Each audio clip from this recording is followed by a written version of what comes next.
जय हिंद दोस्तों, welcome to exam एच्योर friends. आज के वीडियो में मैं आप लोगों के लिए लेकर आई हूँ आर्मी टेक्निकल का मॉडल पेपर, जिसमें हम सॉल्व करेंगे मैथ्स के क्वेश्चंस। फ्रेंड्स, इससे पहले वाले वीडियो में हम इसी मॉडल पेपर के फिजिक्स और केमिस्ट्री के क्वेश्चंस ऑलरेडी डिस्कस कर चुके हैं, जिसकी लिंक आपको डिस्क्रिप्शन में मिल जाएगी, आप वहाँ से चेक कर सकते हैं। तो चलिए वीडियो को शुरू करते हैं बिना किसी देरी के। और चैनल को सब्सक्राइब करना ना भूलें, नोटिफिकेशन बिल को भी प्रेस करना ना भूलें, ताकि लेटेस्ट वीडियो के बारे में आप जान सके। 4387 की पावर 245 इंटू 62 की पावर 72, इसके गुणनखंड में एकल अंक यानी कि यूनिट डिजिट आपको फाइंड आउट करना है। फ्रेंड्स, यूनिट डिजिट के क्वेश्चंस एग्जाम में पूछे जाते हैं।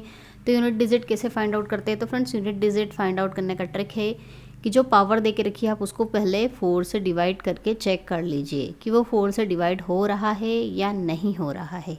तो अगर 242 को हम 245 को 4 से डिवाइड करेंगे, 4 6 24, 4 1 4 और एक रिमाइंडर बचा, ये 1 रिमाइंडर यहाँ पर बच गया है। इसी तरह से 72 को भी चेक कर लेते हैं, 4 1 4, 4 8 32। ठीक है, तो ये भी क्या, ये हो गया पूरी तरह से डिविजिबल। तो फ्रेंड्स, अगर पूरी तरह से नंबर ये जो पावर है ये 4 से अगर डिविजिबल हो जाती है, तो एक रूल ये बोलता है कि अगर आपका नंबर, ये जो नंबर दिया हुआ है इसकी जो यूनिट डिजिट है, जैसे यहाँ पर 2 है, अगर ये इवन हो, जैसे कि 2 4 6 और 8 हो, अगर ये इवन हो और ये जो पावर है, ये घात है, ये पूरी तरह से 4 से डिवाइड हो जाती है, तो रूल ये कहता है कि इसका जो यूनिट डिजिट होगा हमेशा 6 ही आएगा। ठीक है, तो ये नंबर यहाँ पर 2 भी दे के रखा है, ये पावर भी 4 से डिवाइड हो रही है, तो इसका जो यूनिट नंबर होगा फ्रेंड्स वो क्या आएगा, 6 आएगा। और अगर इसी रूल में अगर ये नंबर यहाँ पर ऑड होते, जैसे 1 3 7 और 9, ये वाले नंबर होते, तो इसका जो यूनिट डिजिट आता वो क्या आता, 1 होता। कब आता? जब ये जो पावर है 4 से डिवाइड हो जाती है, ये रूल कहता है। तो इस रूल के अकॉर्डिंग इसका जो यूनिट डिजिट आया वो कितना आया, 6 आया। अब ये जो नंबर है, जो पावर जो डिवाइड नहीं हो रही है 4 से, उसका क्या करते हैं? तो यहाँ पर कितना बचा फ्रेंड्स, रिमाइंडर 1 बचा। तो जो लास्ट वाला नंबर है 7, उसकी पावर हम कर देंगे 1, तो 7 1 7 कितना होगा, 7 होगा। तो यहाँ की यूनिट डिजिट तो कितनी मिली, 7, और यहाँ की कितनी मिली, 6, और दोनों के बीच में क्या है, मल्टीप्लाई, वो हमने यहाँ पर लिख दिया। इन दोनों का मल्टीप्लाई करेंगे तो कितना होगा, 42 आएगा। तो लास्ट में जो नंबर है यानी कि यूनिट डिजिट है फ्रेंड्स, वो कितनी मिली, हमें 2 मिली। तो इसका राइट आंसर क्या होगा, ऑप्शन 2। नेक्स्ट क्वेश्चन है, यदि अंडर रूट 5 + 1 अंडर रूट 5 - 1 हो तो 5x² - 5x - 1 कितना होगा? तो फ्रेंड्स, इस तरह के अगर अंडर रूट के क्वेश्चंस आपको ज़्यादातर जो आते हैं उसमें आपको कंपोनेंडो डिविडेंडो वाला रूल अप्लाई करना है। जैसे कि यहाँ पर दिया है हमें अंडर रूट 5 + 1 अंडर रूट 5 - 1, इस तरह के नंबर दिए हों, सेम नंबर और साइन चेंज हो और अंडर रूट लगा हो, तो आपको उसमें कंपोनेंडो डिविडेंडो का रूल लगाना है। कंपोनेंडो डिविडेंडो का रूल क्या कहता है कि जो नीचे वाला नंबर है उसका अपोजिट साइन से आप ऊपर न्यूमरेटर और डिनोमिनेटर यानी अंश और हर में मल्टीप्लाई कर दीजिए। तो ये अंडर रूट 5 + 1 से मल्टीप्लाई कर देंगे, नीचे भी अंडर रूट 5 + 1 से यहाँ पर मल्टीप्लाई कर देंगे। तो ये क्या हो जाएगा, अंडर रूट 5 + 1 का होल स्क्वायर हो जाएगा। Under root as it is लिख देते हैं। डिवाइड में क्या होगा, एक बार प्लस है और एक बार माइनस है, तो एक बार प्लस और एक बार माइनस आपको पता है ये कौन सा फॉर्मूला होता है, a² - b², तो वो हम यहाँ अप्लाई कर देते हैं। ये हो जाएगा अंडर रूट 5 का स्क्वायर -1 का स्क्वायर। तो यहाँ पर कितना मिलेगा, अंडर रूट से ये 2 कैंसिल हो जाएगा, तो ऊपर तो मिलेगा अंडर रूट 5 + 1 और नीचे क्या मिलेगा, अंडर रूट के अंदर ये अंडर रूट से ये कैंसिल हो जाएगा, 5 और 1 का स्क्वायर 1 मिलेगा। और फाइनली इसको सॉल्व करेंगे तो कितना होगा, अंडर रूट 5 + 1 और डिवाइड में मिलेगा 5 - 1 4, अंडर रूट के अंदर 4 है और बाहर आके कितना होगा, 2। तो फ्रेंड्स, यहाँ पे जो x की वैल्यू हमारे पास मिली वो कितनी मिली, अंडर रूट 5 + 1 डिवाइड बाय 2, ये मिला हमें x। अब इसकी वैल्यू हम इस इक्वेशन में पुटअप कर देते हैं, तो क्या है, 5x², 5x² कितना है, अंडर रूट 5 + 1 डिवाइड बाय 2 का होल स्क्वायर -5 ब्रैकेट में अंडर रूट 5 + 1 डिवाइड बाय 2 और -1। अब इसे हम सिंप्लीफाई कर लेते हैं। यहाँ से मैं ये 5 कॉमन ले लेती हूँ, तो अंदर क्या बचेगा, ये a + b का होल स्क्वायर वाला फॉर्मूला लगा देते हैं, तो क्या हो जाएगा, a² + b² + 2ab डिवाइड में ये कितना हो जाएगा, स्क्वायर 4 माइनस ये 5 तो कॉमन आ गया, बचेगा अंडर रूट 5 + 1 डिवाइड बाय 2 और ये माइनस का 1, ये 5 बाहर लिया। यहाँ से हम क्या कर लेते हैं फ्रेंड्स, 2 भी कॉमन ले लेते हैं नीचे से 2 कॉमन आ जाएगा। ये अंडर रूट ओपन करेंगे तो यहाँ पर 5 + 1 5 + 1 + 2 अंडर रूट 5 और यहाँ पर 2 कॉमन आ गया तो 2 बचा, और यहाँ पर अंडर रूट 5 + 1 और यहाँ से 2 कॉमन आ गया तो कुछ नहीं 1 बचा, माइनस का 1। और आगे इसको सॉल्व कर लेते हैं तो ये 5 / 2 5 + 1 कितना हो जाएगा 6 + 2 under root 5 / 2 minus under root 5 + 1 -1। ये 5/2 एज इट इज़। इसमें से भी हम 2 कॉमन ले लेते हैं, यहाँ से 2 कॉमन आ जाएगा तो कितना बचेगा 3, और ये अंडर रूट 5 और ये 2 से 2 कैंसिल हो जाएगा, माइनस अंडर रूट 5 + 1 माइनस का 1। ये बचेगा 5 / 2 और ये हो जाएगा 3 + अंडर रूट 5 माइनस का अंदर मल्टीप्लाई कर दीजिए इसके अंदर, माइनस अंडर रूट 5 माइनस का 1। अंडर रूट 5 से अंडर रूट 5 कैंसिल, ये हो जाएगा 5 / 2। 3 - 1 कितना होगा 2 - 1, 2 से 2 कैंसिल, 5 - 1 4। तो इसका आंसर कितना आया फ्रेंड्स 4। क्वेश्चन लेंदी है पर इजी है। इस तरह के लेंदी क्वेश्चंस भी एग्जाम में टाइम कंज्यूम करने के लिए पूछ सकते हैं। नेक्स्ट है अंडर रूट 2 = 1.414। अंडर रूट 2 की वैल्यू फ्रेंड्स यहाँ पर दे रखी है और आपसे पूछा है ये इसका आंसर क्या होगा। तो यहाँ पर अगर हम ध्यान से देखें तो ये दोनों प्लस में हैं तो ये दोनों जुड़ जाएंगे और कितना हो जाएगा 2 + 1 3 अंडर रूट 2, और इन दोनों का हम यहाँ पर क्रॉस मल्टीप्लाई कर लेते हैं, इसका इधर और इसका इधर, तो कितना मिलेगा प्लस है, प्लस लगाया और यहाँ पर क्रॉस मल्टीप्लाई करेंगे तो 2 - अंडर रूट 2 -2 + अंडर रूट 2, और ये दोनों का मल्टीप्लाई हो जाएगा 2 + अंडर रूट 2 × 2 - अंडर रूट 2। और आगे सॉल्व कर लेते हैं 3 under root 2 as it is लिखते हैं। ये माइनस का अंदर मल्टीप्लाई करेंगे तो हो जाएगा माइनस का 2 और ये माइनस का अंडर रूट 2, और ये एक बार प्लस एक बार माइनस तो ये हो जाएगा a का स्क्वायर माइनस p का स्क्वायर। फिर ये 3 under root 2 as it is लिखा, ये 2 से 2 यहाँ कैंसिल हो गया, यहाँ पर मिला हमें कितना -1 माइनस का 2 अंडर रूट 2 डिवाइड में हो जाएगा 4 - 2। और आगे इसको सॉल्व कर लेते हैं तो ये हो जाएगा 3 अंडर रूट 2, ये माइनस है तो -2 अंडर रूट 2 और इसके डिवाइड में 2, 2 से 2 कैंसिल, 3 अंडर रूट 2 में से 1 अंडर रूट 2 आप माइनस करोगे तो कितना मिलेगा 2 अंडर रूट 2, और यहाँ पर अंडर रूट 2 की वैल्यू पुटअप कर दीजिए, कितना है 1.4142। इसका मल्टीप्लाई करेंगे तो 2 × 2 = 4 2 × 4 = 8 2 × 1 = 2 2 × 4 = 8 2 × 1 = 2, तो इसका फाइनल वैल्यू कितनी मिली 2.828। यहाँ पर 2 × 2 = 4 है तो कितनी हुई 2.8284। इसका राइट आंसर होगा ऑप्शन फर्स्ट। एक त्रिभुज ABC में कोण A + 1/2 कोण B + कोण C = 140 है। ये एक इक्वेशन दे रखी है और आपसे पूछा है कि कोण B की वैल्यू कितनी होगी। तो ये हमने लिख ली कोण A + 1/2 कोण B + कोण C = 140, और हमें एक कंडीशन पता है त्रिभुज के तीनों कोणों का योग कितना होता है 180 डिग्री होता है। तो ये हमने लिख लिया तीनों कोणों का योग कितना 180 डिग्री। अब इसमें से आप इसको माइनस कर दीजिए तो A से A कैंसिल हो जाएगा, C से C कैंसिल हो जाएगा, और ये हो जाएगा एंगल B -1/2 एंगल B = 180 - 140। 2 ये क्रॉस मल्टीप्लाई कर लेते हैं 2 angle B minus angle B divide by 2 = ये माइनस हो जाएगा कितना होगा 40, ये इसमें से माइनस होगा तो एंगल B डिवाइड बाय 2 = 40, और ये हो जाएगा 4 × 2 = 8। तो एंगल B की जो वैल्यू आई फ्रेंड्स वो कितनी आई 80 डिग्री। तो इसका राइट आंसर होगा ऑप्शन 2। नेक्स्ट क्वेश्चन भी ट्रायंगल का है। ट्रायंगल ABC में अगर कोण A twice of A = thrice of B = 6th of C हो तो एंगल B की वैल्यू बताइए। ये है 2A = 3B = 6C, तो एंगल B की वैल्यू आपसे यहाँ पर पूछी है।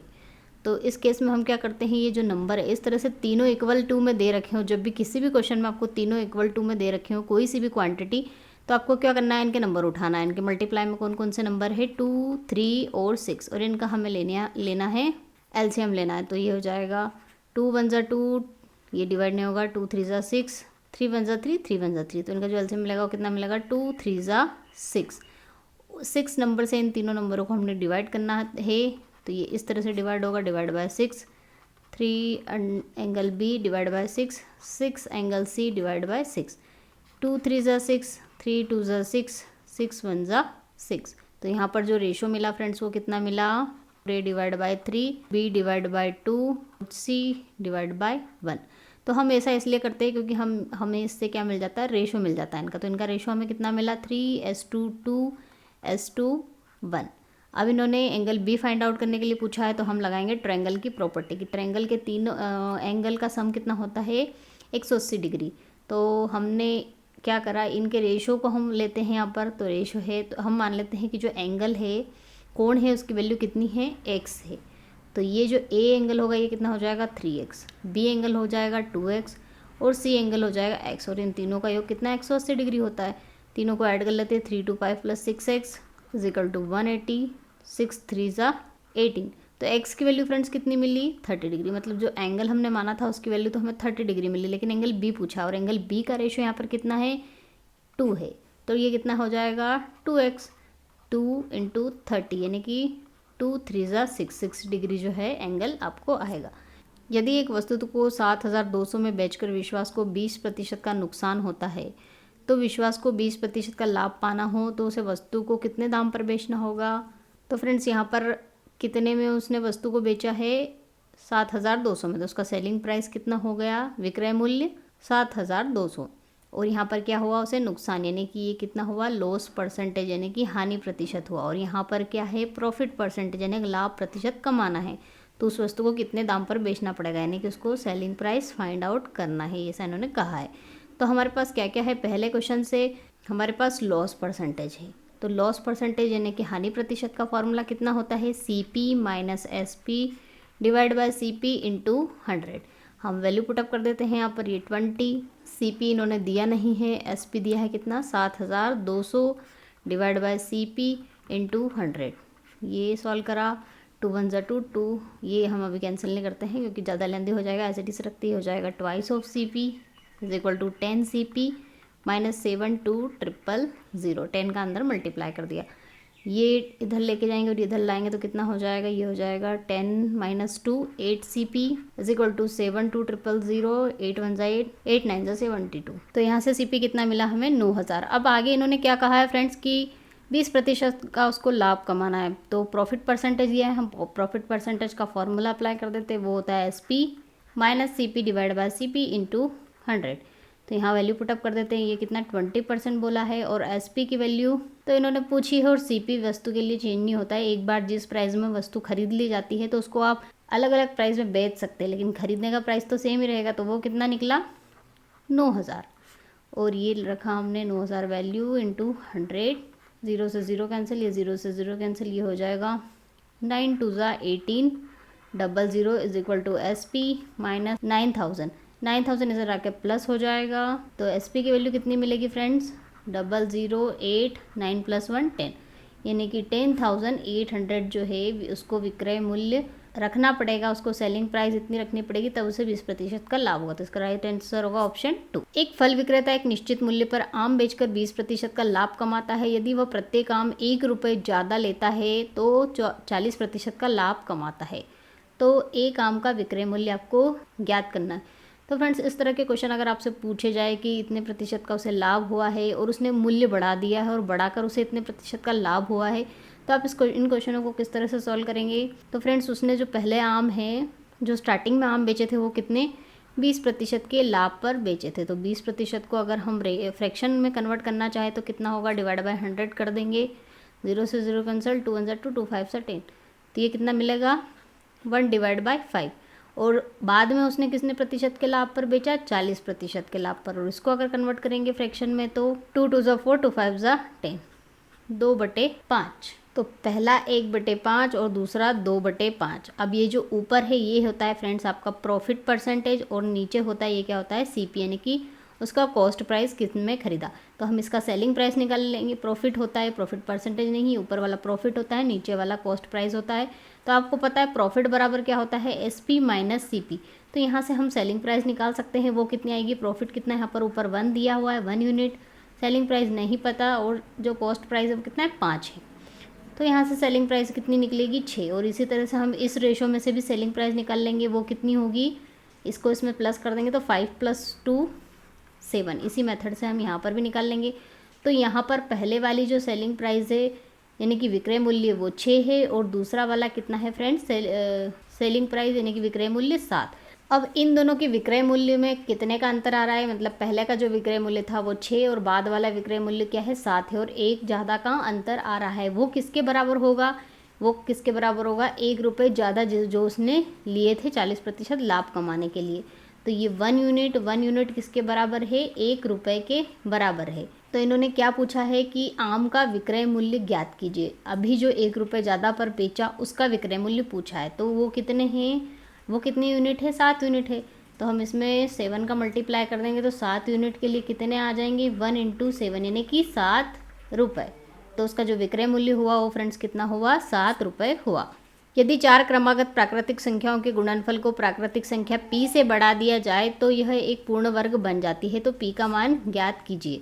तो 4 क्रमागत संख्या हमने मान ली 1, 2, 3 और 4, इन दोनों का मल्टीप्लाई कर दिया जाए और इसमें p जोड़ दिया जाए तो जो नंबर मिलेगा वो एक पूर्ण वर्ग मिलेगा। तो हम इसका मल्टीप्लाई कर लेते हैं, 3 4 ज़ा 12, 12 2 ज़ा 24, 24 plus p is equal to पूर्ण वर्ग यहाँ पर मिलना चाहिए। तो फ्रेंड्स p की जगह पे हम कौन सा नंबर यहाँ पर रख दें कि ये एक पूर्ण वर्ग बन जाए। तो अगर 24 में मैं 1 जोड़ देती हूँ तो मिलेगा मुझे 25, और 25 किसका पूर्ण वर्ग होता है फ्रेंड्स, 5 का होता है। तो इस तरह से हम कह सकते हैं कि जो p की वैल्यू क्या होनी चाहिए, 1 होनी चाहिए, तब हमें क्या मिलेगा, एक पूर्ण वर्ग। तो इसका राइट आंसर क्या होगा, p की वैल्यू 1 होगी। नेक्स्ट क्वेश्चन है डिफ्रेंशिएशन का, और आपसे डिफ्रेंशिएशन इसका पूछा है, तो हम इसका डिफ्रेंशिएशन कैसे करेंगे। ये d/dx मैंने एज इट इज़ लिखा, ये 1, ये √2 है, और x की वैल्यू भी कितनी है, अंडर रूट के अंदर है x यानी कि 1/2। अंडर रूट का मतलब होता है उसकी पावर 1/2। तो इसका हम डिफ्रेंशिएशन कैसे करेंगे, ये 1/2 है, ये 1/√2 है, ये बाहर आ जाएगा, ये x की पावर ऊपर चली जाएगी, पावर ऊपर जाने पर माइनस में हो जाएगी। अब x की पावर n का जो डिफ्रेंशिएशन है वो आप सभी को पता है क्या होता है, वो होता है n आगे आ जाता है और उसमें से एक पावर माइनस हो जाती है। तो ये रूल हम यहाँ पर अप्लाई कर देंगे। तो वो ये 1/√2 तो कांस्टेंट है, ये बाहर आ जाएगा, और ये -1/2 यानी पावर आगे आ गई, और एक पावर इसमें से आप माइनस कर देंगे।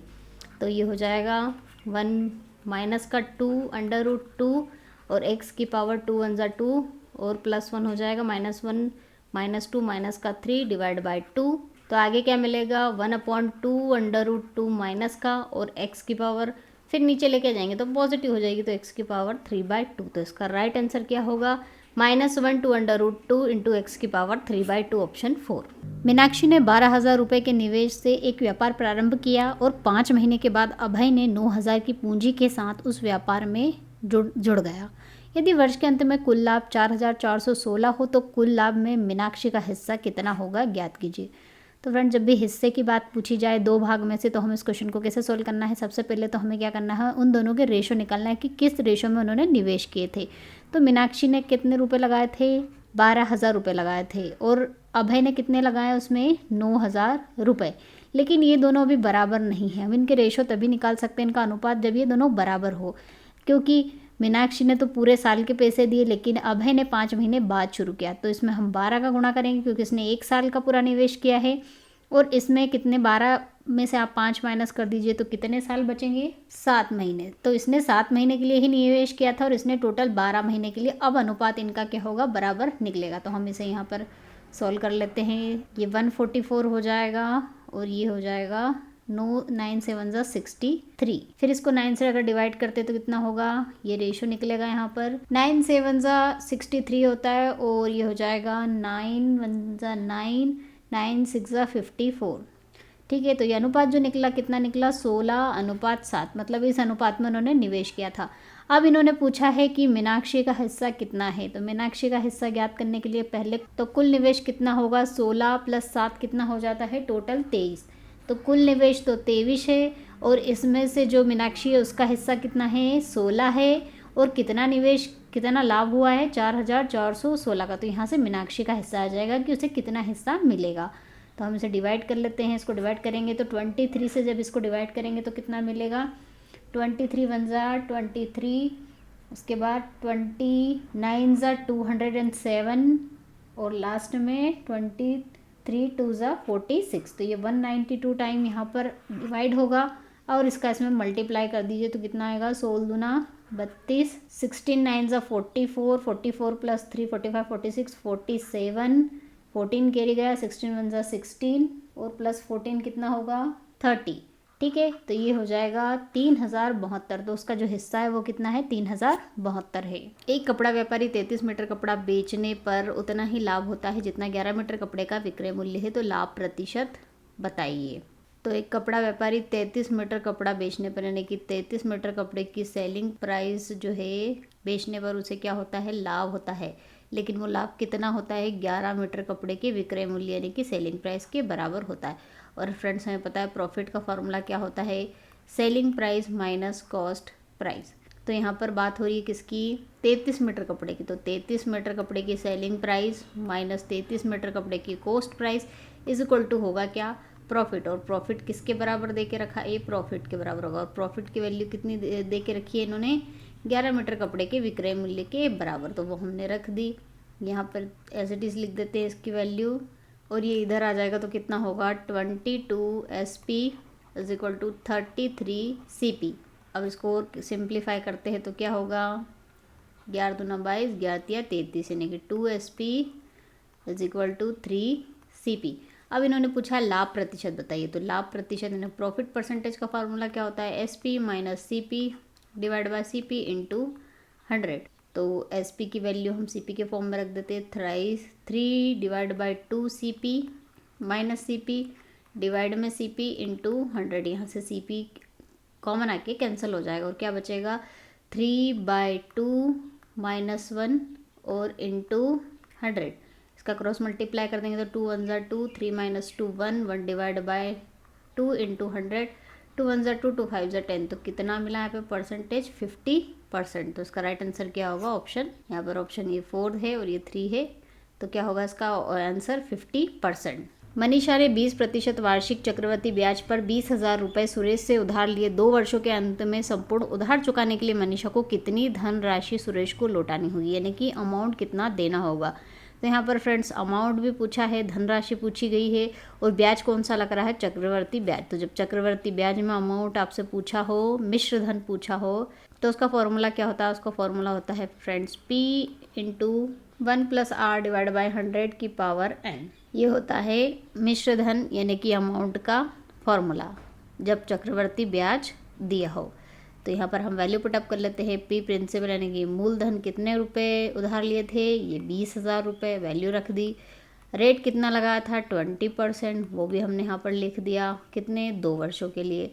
और सिंप्लीफाई करेंगे तो 20,000 ये हो जाएगा 120 डिवाइड बाई 100 की पावर 2। ये 0 से मैंने 0 कैंसिल कर दी और आगे सिंप्लीफाई करेंगे तो 20,000 और ये हो जाएगा 12 इंटू 12 डिवाइड बाई 10 इंटू 10। यहाँ पर जो स्क्वायर था वो मैंने ओपन कर दिया है।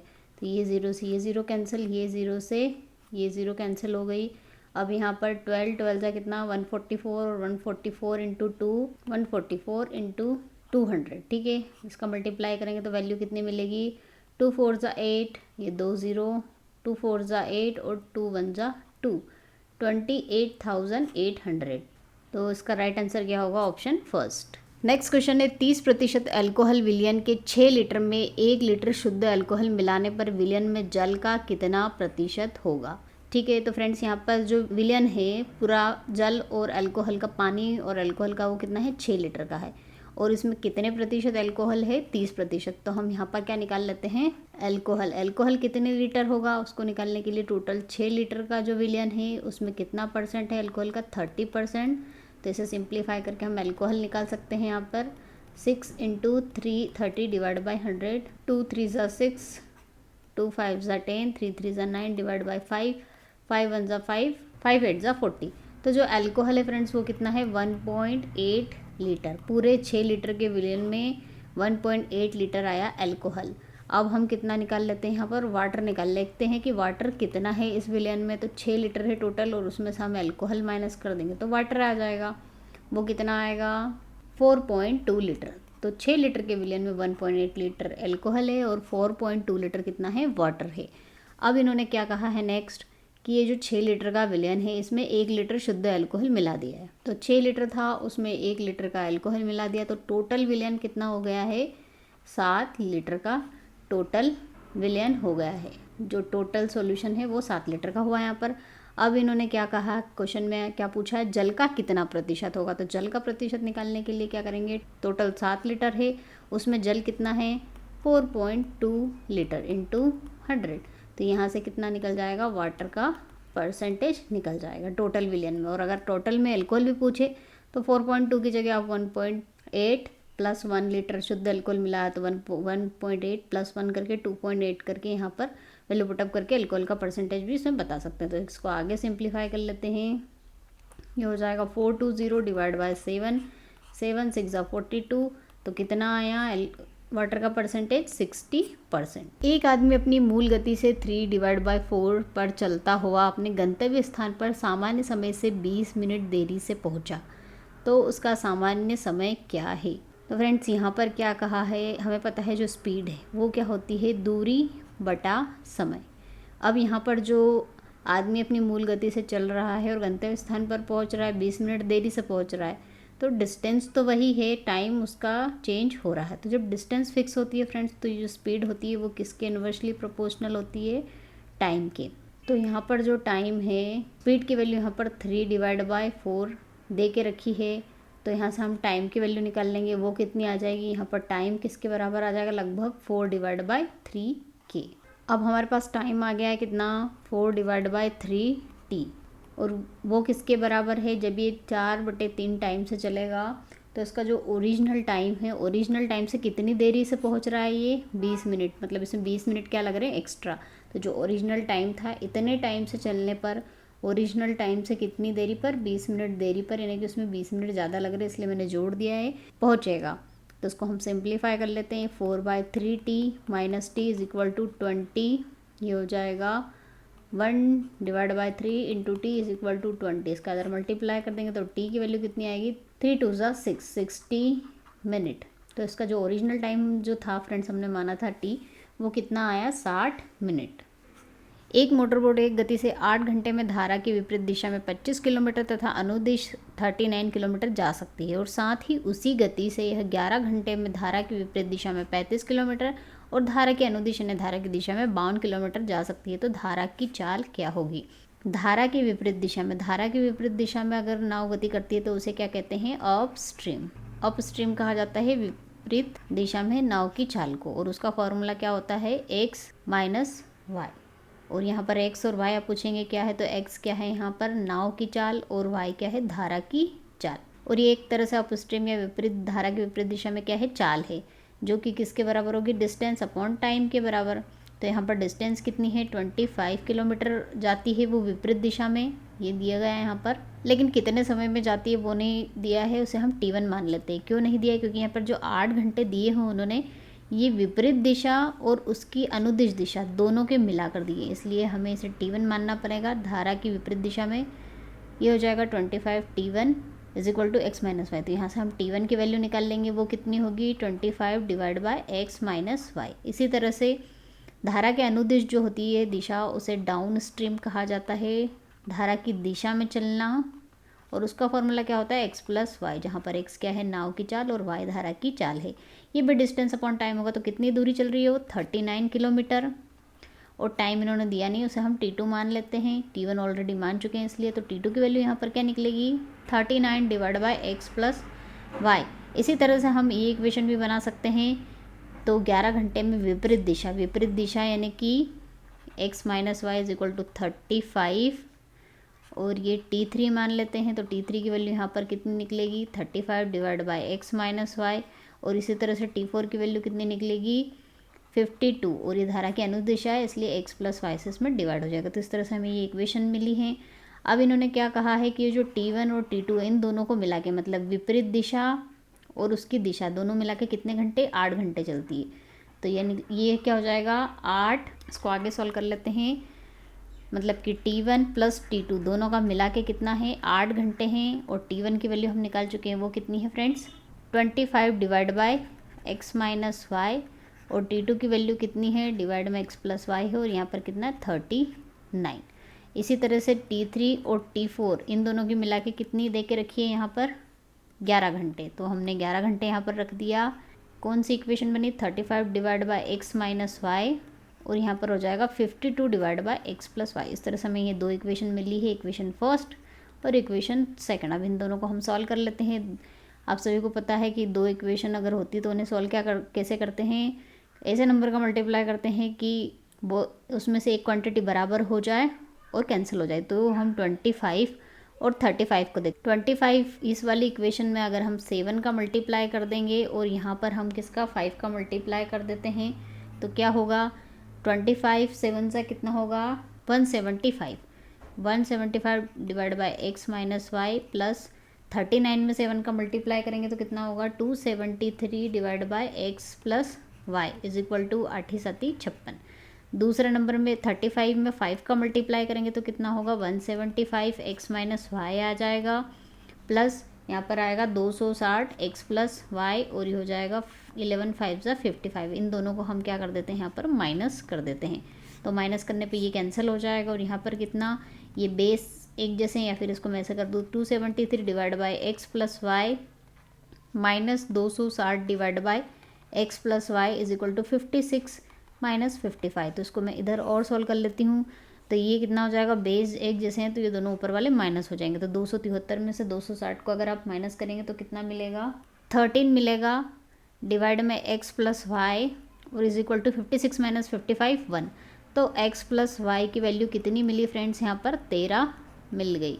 तो एक्स प्लस वाई यहाँ पर क्या था, डाउन स्ट्रीम, तो डाउन स्ट्रीम की वैल्यू हमारे पास 13 आ गई। अब हमें एक्स माइनस वाई की वैल्यू निकालनी, तो इन दोनों इक्वेशनों में से एक इक्वेशन में वैल्यू पुटअप करके हम उसकी वैल्यू भी निकाल सकते हैं। तो हम ये वाली इक्वेशन ले लेते हैं, इसमें वैल्यू पुटअप कर देते हैं 25 divide by x minus y plus 39, और एक्स प्लस वाई की वैल्यू हम निकाल चुके हैं कितनी 13 इज इक्वल टू 8, 13 3 ज़ा 39, और ये 3 इसमें से आके माइनस हो जाएगा। तो 25 divide by x minus y is equal to 8 minus 3 5 होगा, और ये 5 से ये 5 5 ज़ा 25 कैंसिल हो जाएगा। तो एक्स माइनस वाई की वैल्यू कितनी मिलेगी 5। तो ये जो अप स्ट्रीम मिली वो कितनी मिली हमें 5 मिली।